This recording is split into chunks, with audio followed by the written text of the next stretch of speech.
오늘은 내가 살 수 있는 힘이라는 제목으로 하나님의 말씀을 선포하겠습니다. 지난주 우리는 고린도 교회가 은사와 능력이 참 많은 교회였지만 오히려 분쟁도 많고 분열도 많이 일어났다라는 것을 나누었습니다. 근데 사실 우리가 인류 사회도 그렇지 않습니까? 점점 더 많은 물질이 생기고 능력도 많아지고 기술도 발달하지만 세상은 그렇다고 덜 분열하고 덜 분쟁하는 것 같지는 않습니다. 이런 상황에서 우리가 하나님께 구해야 할 것이 무엇인지, 인류가 성장해야 할 것은 다른 것 이전에 우리에게 있는 능력을, 우리에게 있는 기술을 바르게 사용하는 법이라고 나누었습니다. 아무리 뛰어난 기술을 우리가 갖고 있다고 하더라도 바르게 사용되지 않으면 살상무기가 개발이 되기도 하죠. 아무리 뛰어난 의료기계를 우리가 갖고 있고 아무리 좋은 약이 있어도 바르게 사용하지 않는다면 사람을 살릴 수 없겠죠. 결국 모든 은사와 능력을 바르게 사용하는 법이 반드시 필요한데 그게 뭐였습니까? 사랑이었습니다. 근데 여러분, 제가 이번 주에 많은 청년들에게 이런 피드백을 받았습니다. 말씀을 듣고 사랑을 실천해 보았어요. 근데 쉽지 않아요. 이런 피드백을 너무 많이 받았습니다. 막상 사랑으로 살려고 마음을 먹는 것, 그것 또한 정말 어렵지만 대단한 일을 하신 겁니다. 그러나 더 어려운 거는요, 나는 사랑하기로 마음먹어서 실천을 했는데 오히려 더 힘든 일로 돌아올 때가 너무나 많다라는 겁니다. 내 사랑이, 내 호의가 누군가의 권리가 되어 나에게 피해가 될 때 우리는 사랑이 정말 정답인가라는 생각을 하게 되는 거죠. 단순히 미운 사람, 싫은 사람을 사랑하는 차원이 아니더라도 그냥 사랑 자체가, 내가 좋아하는 사람을 사랑하는 것 자체가 부담스럽게 느껴지는 사람도 있더라고요. 여러분들이 혹시 서클하우스라는 프로그램 아십니까? 저도 집에 TV가 없어가지고 이게 TV에서 하는 건지 유튜브에서 하는 건지 잘 구분을 못 하는데, 이제 서클하우스라는 프로그램을 제가 유튜브를 통해서 보게 되었습니다. 근데 거기에 한 연예인이 자기를 이렇게 얘기를 하더라고요. 연애가 부담이 돼서 썸만 타고 싶대요. 그러자 무슨 말인지 이제 이해하면서 옆에 연예인이 이렇게 이야기를 하더라고요. 썸과 연애의 기준은 이런 것 같다라고 얘기하면서 뭐라고 얘기를 하냐면, 연애는 서운함을 느낄 명분이 있다라는 거예요. 나 이거 서운해. 나 너가 이런 행동한 거에 대해서 나 서운해라고 이야기할 명분이 있으면 연애래요. 근데 썸은요, 내가 서운해도, 내가 이게 좀 아쉬워도 이야기할 명분이 없다라는 거예요. 그냥 썸이니까. 너무 이해가 되는 기준이더라고요. 그러면서 하나님과 우리의 관계를 생각해 보게 되었습니다. 교회를 다닌다고 하고 하나님이 좋다고 하는 자들이 교회 안에 있을 거예요. 당연하죠. 근데 정작 하나님과 사랑하는 관계가 아니라 썸만 타고 있는 관계도 많지 않을까라는 생각을 해봤습니다. 하나님의 말씀을 따르기는 부담되고 하나님의 말씀대로 살기는 힘들어서 하나님과 적당한 거리를 두고 사는 사람들, 하나님을 믿을 때 좋은 것만 누리려는 사람들, 그런 사람들이 교회 안에도 있을 수 있겠다라는 생각을 했습니다. 적당하게, 하나님과의 관계를 적당하게 두고 엔조이할 건 엔조이하면서 좀 더 말씀을 요구하고 좀 더 하나님 앞에 헌신이 요구되면 피하게 되는 상황들이 교회 안에도 있을 수 있겠다라는 생각을 했습니다. 그런데 하나님한테 요구받기 싫어서, 하나님의 말씀대로 사는 게 부담스러워서, 하나님 말씀대로 사는 게 힘들어서 적당히 썸을 타는 관계를 유지한다면, 오히려 그 연예인의 기준에 말을 빌린다면 내가 아무리 하나님한테 서운해도 서운하다고 말할 명분이 없는 거 아닌가. 그런 애매모호한 관계가 정말 신자와 하나님의 관계라면 너무 슬픈 관계가 아닌가라는 생각을 했습니다. 하나님을 믿는다라고 생각하면서, 하나님이 좋다고 이야기하면서 시간을 내서 매주 교회에 나왔는데 하나님과의 애매모호한 관계를 유지하고 있다면 이보다 슬픈 일이 어디 있겠습니까? 만약 여러분들의 삶을 돌아봤을 때 나와 하나님과의 관계가 정말 진한 사랑의 관계가 아니라 썸을 타고 애매모호한 관계라면 오늘 여러분에게 정말 하나님의 사랑을 알려주고 싶습니다. 하나님과의 이 애매모호한 관계를 벗어나게 하는 힘이 바로 그리스도인들을 살게 하는 힘이기 때문입니다. 오늘 말씀 선포의 시간, 진짜 나를 살게 하는 힘이 무엇인지 나눠보도록 하겠습니다. 나를 살게 하는 힘의 첫 번째 한번 따라해 봅시다. 부활을 믿는 힘. 여러분, 어떤 종교, 어떤 세계관, 어떤 철학, 모든 걸 토대로 예수님을 믿는다라는 거에 특별한 점이 하나가 있습니다. 그게 바로 예수님이 죽으시고 예수님이 다시 사셨다, 부활하셨다라는 믿음입니다. 그런데 오늘 과학을 필두로 죽음 이후의 삶은 없다라고 이야기하죠. 부활은 믿을 수 없다라고 이야기를 하는 겁니다. 그리고 믿기 어려운 현상이라고 이야기할 수도 있겠습니다. 그런데 부활은 정말 과학이 발달했기 때문에 믿기 어려운 일일까요? 우리가 과학이 너무 발달해서 우리가 너무 똑똑해져서 부활을 믿지 못하는 걸까요? 초기 기독교인들은 과학을 몰라서 너무 무지해서 부활을 쉽게 믿었을까요? 아닙니다. 오늘 우리가 함께 읽은 말씀 12절을 보면 바울이 이렇게 이야기를 해요. 너희 중에 어떤 사람들은 왜 부활이 없다고 그러는 거야? 라고 이야기를 합니다. 교회 이 안에 있는 사람들, 너희 중에 고린도 교회 안에 부활을 못 믿는 사람들이 있었다라는 겁니다. 그러면서 바울은 이렇게 이야기를 하는 거죠. 예수님을 내가 전파하는 이유도, 우리가 이렇게 모이는 이유도, 예수님을 믿는다고 이야기하는 이유도 다 뭐다? 예수님이 부활하셨기 때문에 우리가 이런 거 하고 있는 거다라고 이야기합니다. 부활이 없다면 우리가 믿는 것도, 우리가 전하는 것도 다 헛것이라고 이야기를 하는 거예요. 바울의 인생을 제가 잠깐 소개해 드릴게요. 한번 들어보세요. 이게 고린도 전서잖아요. 근데 이 고린도 전서 다음에 쓴 고린도 후서를 보면 바울이 자기의 인생을 이렇게 이야기를 합니다. 예수님을 전하면서 내가 어떤 인생을 살았는지 얘기를 해줄게 하면서 얘기를 하는데, 내가 유대인들한테 40에 하나 감한 매를 5번 맞았어 라고 이야기를 해요. 유대인 법 중에는 40대 이상을 때리면 사람이 죽기 때문에 40에서 한 대를 뺀 39대까지만 때릴 수 있게 되는 율법이 있었어요. 바울은 유대인한테 무려 39대씩 5번이나 매를 맞았대요. 이게 끝이 아닙니다. 곤장 있죠? 태장을 3번이나 맞았대요. 돌로 1번 맞았고요. 배는 3번이나 파손해서 죽을 고비를 넘겼대요. 복음을 전하려고 길을 가다가 강도를 당한 적은 셀 수도 없고요. 위협을 당한 적도 셀 수가 없습니다. 그리고 길을 가다가 유대인한테 욕먹은 적도 많고 이방인한테도 욕먹은 적이 많대요. 몇 번이나 그렇게 죽을 고비를 넘기고 살았던 게 바울의 인생이었대요.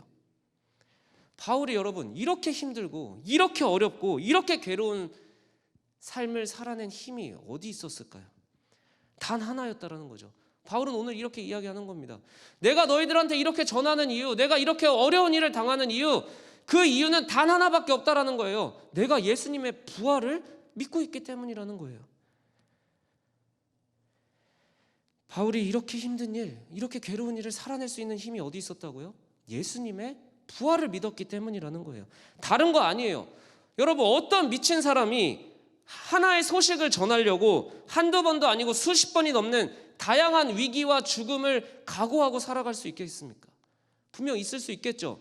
자기의 목숨을 걸고 어떻게든 그 모든 어려움을 넘어서라도 소식을 전하려고 수십 번, 수백 번 위험을 넘어서라도 전하려는 사람들이 종종 있습니다. 그 사람들이 그렇게 목숨을 걸 수 있는 이유는 뭘까요? 그게 진짜니까, 그게 사실이니까 전할 수밖에 없는 겁니다. 진짜 소식을 알리기 위해 목숨을 거는 거죠. 근데 바울은 분명하게 말하는 겁니다. 내가 이렇게 애써서 이렇게 힘들게 모든 고난을 감내하면서 살았는데 부활이 없으면 내가 왜 이러고 있었겠어? 바울은 자기가 예수님을 전하는 이유, 이렇게 살아가는 이유, 자기가 어떤 상황에도 넘어지지 않을 수 있는 이유, 다시 일어설 수 있는 이유, 그 이유를 부활을 믿기 때문이라고 이야기하는 겁니다. 여러분, 바울이 살아갈 수 있는 힘은 어디였다고요? 부활이었다라는 겁니다. 근데 바울은 부활을 선포하면서 이렇게 말합니다. 오늘 19절입니다. 만일 그리스도 안에서 우리가 바라는 게 다만 이 세상의 삶뿐이라면 모든 사람 가운데 우리가 너무 불쌍한 자야, 우리가 제일 불쌍한 놈일 거야 라고 이야기를 합니다. 바울은 이 얘기가 무슨 뜻이냐면, 야, 부활이 없으면 어떡하지? 야, 우리 어떡하냐? 이런 뜻이 아닙니다. 바울이 말하는 거는 부활이 있으니까 그날 우리가 불쌍해지는 게 아니라 진짜 불쌍해지는 사람들이 있다라는 겁니다. 누굴까요? 부활이 있음에도 부활이 없다고 믿고 살아간 사람들이겠죠. 부활을 들어도 부활을 믿지 못한 사람들이겠죠. 바울에게 부활은 자신의 인생의 전부를 역전시켜주는 순간으로 믿고 있었던 겁니다. 하나님이 눈물을 씻겨주시고 때 묻은 옷을 벗겨주시고 새 옷을 입히시는 그 부활 하나 때문에 내가 이 땅에서 어떤 모습이어도 어떻게 판단되어도 그 부활 하나 때문에 내가 다르게 살 수 있다라고 이야기하는 겁니다. 부활 하나 때문에 여러분, 그리스도인은 다르게 살 수 있는 사람들입니다. 부활은요, 애매모호하게 이 세상이 더 좋은 거 아닌가? 이 세상에서 준다고 약속하는 게 더 중요한 가치 아닌가? 하나님이 주는 게 더 진짠가? 애매모호하게 왔다 갔다 하는 인생에서 오히려 하나를 정하고 갈 수 있게, 완전히 세상과는 다른 삶을 살 수 있게 해주는 그 힘이 바로 부활이 가진 힘입니다. 부활은 애매모호한 우리와 하나님과의 관계를 바꿔주는 힘이에요. 부활 때문에 내가 고난을 당해도, 어려워도, 고통받아도, 힘들어도, 내가 나눠주기만 해도, 내가 나눠줘도 아무도 인정해주지 않아도, 내가 애를 써도 아무에게도 인정받지 못하더라도 내 인생이 불행하지 않다라고 말할 수 있는 그 힘, 그게 바로 부활에 있다라는 거죠. 이 땅에서 잘 먹고 잘 사는 게 아니니까, 내가 노력한 것이 무가치하고 희생뿐인 게 아니니까 사랑이 힘들어도 또 사랑할 수 있는 거죠. 사랑하려다가 상처받을 것 같아서, 사랑하려다가 기대한 만큼 내가 못할 것 같아서, 사랑하려다가 내가 지칠 것 같아서 아예 사랑 자체를 시작하지 않으려는 게 우리 인생이라면, 부활을 믿는 인생은 사랑하다가 상처받아도, 사랑하다가 기대만큼 내가 못할지라도, 사랑하다가 지쳐서 또 넘어질지라도 또 사랑하게 하는 힘이 있다라는 걸 믿는다라는 거죠. 부활을 믿는 사람에게 찾아오는 하늘의 힘이 바로 거기에 있는 겁니다. 사람에게 인정받지 않아도 하나님이 나를 인정하시는 것을 바라보게 하는 것이 부활인 겁니다. 오늘 내 눈에 보이는 것 너머를 바라볼 수 있게 하는 것이 바로 부활인 겁니다. 내 눈에 보이는 사람들의 평가가 아니라 저 너머에서 나를 사랑하시고 평가하시는 하나님께 눈을 돌릴 수 있는 게 부활이라는 겁니다. 적당히 살고 적당히 하다가 결국 하나님을 믿는 것도 하나님을 안 믿는 것도 아닌 애매모호한 관계를 끊어낼 수 있는 게 부활이라는 거예요. 나를 살게 하는 힘, 두 번째 따라해 봅시다. 말씀이 나의 힘이다. 부활을 믿는다면, 부활을 믿는 힘이 나를 정말 다르게 살 수 있구나, 나를 정말 다른 삶을 살게 하는구나, 여기까지 인정한다 하더라도 안 믿어지는 걸 어떻게 믿을 수 있겠습니까? 정신을 자꾸 세뇌를 해야 될까요? 예수님을 정말 사랑하고 예수님을 정말 따랐던 제자들이나 그냥 믿을 수 있었던 거 아닐까, 이렇게 생각이 듭니까? 정말 예수님한테 내 인생 전부를 걸고 살았던 사람이니까 정신승리를 한 걸까요? 합리화를 한 걸까요? 그래서 부활했다고 한 걸까요? 그런데 애석하게도요, 여러분, 예수님을 아주 사랑했던 여인들, 예수님을 위해서 내 모든 걸 다 팔고 버리고 예수님을 따랐던 제자들이요, 부활을 믿지 못했던 건 우리와 똑같았습니다. 마찬가지였어요. 예수님을 너무너무 사랑했던 여인들이 있었습니다. 그 여인들이요, 예수님이 죽으시고 3일째 되는 날 새벽에 예수님의 시체가 있는 무덤에 갑니다. 근데 그들이 갖고 있었던 건 뭐였냐면, 시체를 보관하는 향품을 갖고 갔어요.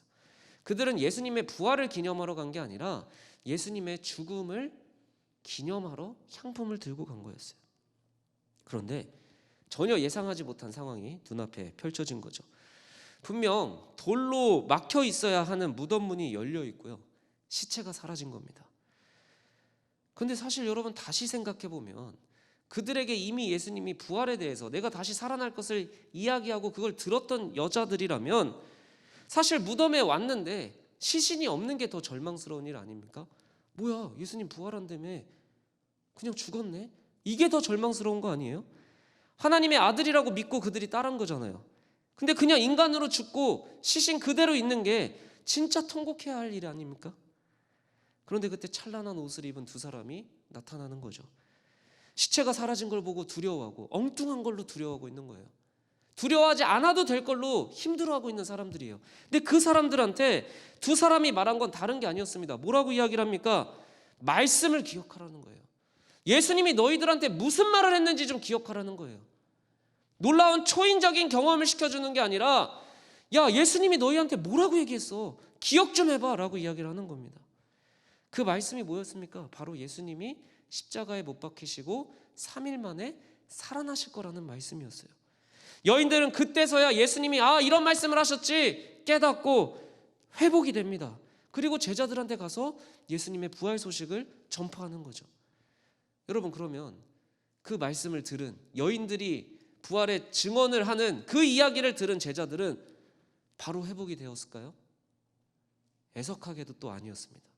그 말을 듣고서도요, 제자들이 너무 낙심한 두 명이요, 엠마오라는 도시로 떠납니다. 예수님이 살아나셨다는 소식을 여인들한테 들었어요. 안 들은 게 아니에요. 들었는데 그들이 온 인생을 걸고 예수님을 따랐는데 이제는 못하겠다는 거죠. 새로운 인생을 살겠다라는 거예요. 나만의 인생을 한번 개척해 보겠다라는 거예요. 그래서 엠마오로 돌아가고 있는 겁니다. 그러면서 서로 이야기를 하면서 가는데 뭘 이야기를 했겠어요? 야, 우리 진짜 망했다. 왜 그런 예수를 믿었을까? 야, 부활이 말이나 되는 거냐? 그게 이성의 합리적인 말이냐? 그냥 예수님이 죽으신 얘기, 우리 인생 실패하고 후회하고 절망하고 막막하고 불평불만한 가득한 얘기를 하고 있었겠죠. 근데 그때 예수님이 나타나서 동행을 하십니다.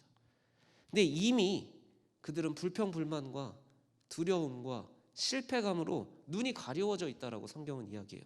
그래서 예수님을 알아보지 못합니다. 그들은 예수님이 그들의 두 눈으로 똑똑히 본 건 뭐죠? 예수님의 죽으심이에요. 자기 눈으로 봤으니까 그건 믿는 겁니다. 근데 부활은 못 봤어요. 그러니까 안 믿는 거예요. 내가 분명히 본 거는 예수님의 죽으심이니까 이것만 몰두하는 겁니다. 슬픔, 낙심만 하고 있는 거예요. 여러분, 어려움의 함몰이 되면요, 내 문제에만 집중을 하면요, 인생이 진도가 안 나갑니다. 예수님의 죽으심에만 집중을 하니까 부활의 소식을 들어도 아무것도 안 듣는 것처럼 사는 겁니다. 왜냐하면 그들은 예수님을 어떻게 기대했냐면 이스라엘을 초강대국으로 만들어준다, 이걸 기대하고 살았던 거예요. 근데 예수님이 보여주신 건 이스라엘을 강대국으로 만들어준 게 아니라 부활이었던 거예요. 기대가 다르니까 실망을 하는 겁니다. 내가 예수님한테 기대한 건 이런 모습이었는데 예수님이 실패한 게 아니었어요. 예수님은 예수님 나름의 성취를 하셨습니다. 근데 내가 기대한 거랑 다르니까 실망을 하는 거예요. 그들이 부활하신 예수님을 못 보고 그저 동행하면서 가고 있는데 예수님이 이렇게 물으십니다. 왜 이렇게 슬픈 표정이야? 예수님이 죽었는데요, 시체가 없대요. 우리 망했어요. 우리 인생은 끝났어요 라고 이야기하는 겁니다. 예수님이 그들을 향해 이렇게 말씀을 하시는 거죠. 미련하고 선지자들의 말한 모든 것을 마음에 더디 믿는 자들아. 꾸짖으시는 겁니다. 그러면서 예수님이 다른 것 하신 게 아니에요. 똑같습니다. 그 여인들을 변화시킨 그 천사의 말처럼 예수님이 실망과 낙담으로 눈이 가리워져서 아무것도 못 보고 있는 제자들에게 이렇게 말씀을 하시는 겁니다. 모세와 모든 선지자의 글에서 시작해서요, 모든 성경에 쓴 예수님에 관한 내용을 설명해 주기 시작하시는 거예요. 말씀을 풀어주기 시작하시는 거예요. 예수님을 너무 사랑했던 사람들, 그럼에도 예수님의 죽음에 모든 것을 실망한 채 좌절에 빠진 사람들, 그들도 오늘 우리와 크게 다르지 않았습니다. 그들의 눈에 보인 게 전부였죠. 내가 원하는 인생이 전부였습니다. 그걸 이루어주지 않으니까 실망하고 좌절하고 실패감에 빠져 있는 겁니다. 예수님이 눈앞에서 사라지니까 두려워하고 걱정만 했던 거예요. 예수님이 자기가 기대한 것을 안 해주니까 실망한 거예요. 그래서 그저 후회만 가득한 슬픔, 불평으로 자기의 삶을 채워내고 있었던 거죠. 그런데 그들의 인생이 달라지기 시작한 시점이 어디라고요? 말씀이 깨달아지고 말씀이 기억나니까 부활이 믿어지기 시작했다라는 겁니다. 말씀이 선포되니까, 말씀이 설명이 되니까, 그들이 알고 있었지만 잊고 있었던 것이 기억나니까 인생이 달라지기 시작했다라는 겁니다. 마리아와 여인들이나 제자들이나 그들에게 진짜 필요했던 건 초자연적인 기적이 아니라 살아있는 하나님의 말씀이었다라는 거죠. 여러분, 오늘 우리의 치명적인 문제가 무엇입니까? 정작 믿음이 필요할 때 믿음을 까먹는다는 거죠. 진짜 어려울 때, 진짜 낙심될 때, 진짜 실망스러울 때 우리에게 필요한 건 부활하신 예수님의 힘인데, 부활하신 예수님의 힘이 내가 정말 아무것도 못할 때 나와야 되는데, 정작 가장 부활의 힘이 필요할 때 우리는 말씀을 까먹는다는 거죠. 우리는 부활을 잊어버린다는 거죠. 여러분, 우리 인생에 너무나 힘이 필요하지 않습니까? 너무나 힘들지 않습니까? 그럼 뭐가 필요합니까? 당연히 힘이 필요합니다. 제자들도 거저 믿은 게 아니었어요. 공짜로 믿은 게 아니었습니다. 저절로 믿은 게 아니었어요. 예수님을 너무나 사랑했던 여인들이나 예수님을 위해 모든 걸 포기하고 버리고 따랐던 제자들이나 저절로 예수님의 부활을 믿었다는 게 아니었다라는 거예요. 그들이 말씀을 기억할 때, 말씀을 듣고 선포되고 그거를 깨달을 때, 그때 그들은 절망을 이겨낼 수 있었다라는 겁니다. 그때 그들은 다시 그 삶을 살아낼 힘을 얻었다라는 거예요. 그들은 사명이 회복된 겁니다. 내가 이 땅에 왜 태어났는지, 내가 예수님을 왜 믿었는지를 말씀이 들릴 때 깨달았다라는 거예요. 내가 어떤 모습으로, 어떤 방향으로 내 삶을 살아내야 되는지 말씀이 들리니까 그때서야 알게 되었다라는 겁니다. 여러분은 인정하십시오. 여러분은 살 수 있는 힘이 너무나 필요한 사람들입니다. 다른 힘을 다른 데서 찾지 말아주세요. 여러분이 살아낼 수 있는 그 힘을 다른 데서 찾지 마세요. 이 세상이 전부가 아니라 부활하신 예수님이 주시는 그 부활의 힘이 우리를 완전히 다른 방식으로 살 수 있는 그 힘을 주는 겁니다. 적당히 사랑하고 포기하고, 적당히 맞춰주다 포기하는 인생이 아니라 끝까지 사랑하고 끝까지 해볼 수 있는 힘은 부활하신 예수님 밖에는 줄 수가 없다라는 거예요. 지금 당장의 내 모습, 빨리 변화되지 않는 상황, 하나님을 포기하지 않았으면 좋겠습니다. 힘들까봐 부담스러워서 하나님과 적당한 거리를 두고 썸만 타고 있다면 더 깊이 하나님을 사랑하는 자리로, 더 깊이 말씀을 묵상하는 자리로, 더 깊이 말씀이 여러분의 삶을 지배하는 자리로 여러분들이 가야 되는 겁니다. 말씀이 여러분을 살리는 힘입니다. 말씀으로 믿어지는 부활이 여러분의 진짜 힘이 될 겁니다. 세상의 힘, 세상이 요구하는 힘 너무 중요하죠. 너무 강력한 거 맞습니다. 인정합니다. 그러나 세상은 뭐라고 이야기합니까? 그들 스스로도 유한하다고 이야기하잖아요. 죽으면 끝이라고 이야기하잖아요. 왜 유한한 힘이 가장 강한 힘으로 믿고 있는 겁니까? 약해 보여도 영원한 게 진짜 강한 힘 아니겠습니까? 세상 스스로 자기들이 유한하다고 하는 그 힘을 왜 여러분들은 진짜 힘인 것처럼 그 힘을 가지려고 애쓰고 살아가는 겁니까? 그 힘이 약한 게 아니라 그 힘이 유한하기 때문에 저는 진짜 강한 힘, 영원한 힘을 소개해 드리는 겁니다. 한 젊은 선교사가 자신의 선교지에서 원주민에게 죽은 사람이 있었습니다. 그 선교사는 이런 글을 남겼습니다. 영원한 것을 위하여 영원하지 않은 것을 포기하는 것은 어리석은 일이 아니다. 혹시 이 자리에 주님과 적당한 거리를 두고 두려움과 고민과 근심과 교만한 인생 가운데 헤매는 청년이 있다면 이 시간 하늘을 바라보며 주님의 이름을 부르짖을 수 있는 청년들이 되면 좋겠습니다. 여러분의 인생의 어둠을 뚫는 힘은 하나님의 사랑밖에는 없습니다. 그 하나님의 사랑은 부활로 성취된 것입니다. 여러분의 영혼에 그 부활의 빛이 다시 빛을 비출 것입니다. 이 시간 함께 찬양하면 좋겠습니다. 오늘 찬양은 살아있는 희망, 리빙 홉입니다. 이것이 바로 부활이라는 거예요. 여러분은 힘이 필요한 존재들입니다. 여러분이 인생이 그냥 힘들다, 투덜대고 불평할 게 아니라 힘을 구해야 돼요. 여러분 너무나 힘이 필요한 존재들이란 걸 인정하고 힘을 구해야 됩니다. 힘을 찾아야 돼요. 힘을 얻어야 돼요. 진짜 강한 힘은 영원한 힘입니다. 여러분, 부활하신 하나님, 그리고 말씀으로 그 부활을 믿게 하시는 하나님, 그 힘을 의지하며 이 시간 가사를 묵상하며 찬양하며 주 앞에 나아가겠습니다.